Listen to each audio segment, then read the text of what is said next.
Salam aleykum. Deməli bax, bu birinci qab, bu ikinci qab, bu üçüncü qab eyni kütləlidirlər. M qram, M qram, M qram. Eyni həcmdədirlər. Yəni eyni mol götürək də. Eyni həcm, yəni eyni mol, new mol. Sonra hidrogen də burada new mol. Burada da hidrogenlə oksigen yazıbdı. Hidrogeni bilmirəm, X yazıram. Onda bu birisi new minus X olur. Niyə belə yazdım? Çünki burada da new olmalıdır.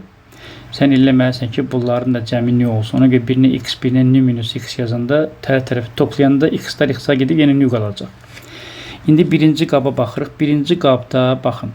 32 new üstəgə qabın kütləsi bərabərdir 35-ə.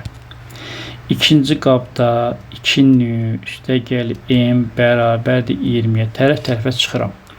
Bu eləyir 30 new və M-lər gedir bərabərdir 15.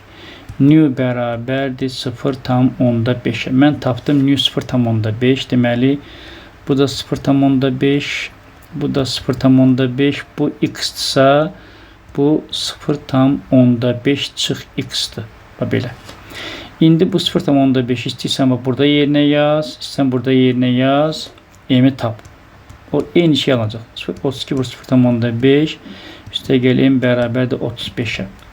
M də buradan bərabərdir 19. Mən tapdım ki, M 19 elədi. Burada yazıram 19. İndi 2x bu.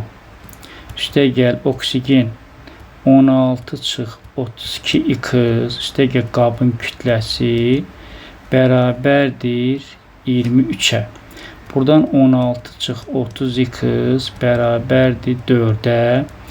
12 bərabərdir 30x, x də bərabərdir 12 bölü 30, 0,4-ə. Oksigen də bu qabda 0,5 minus x-dir. X-i də mən 0,4 tapdım.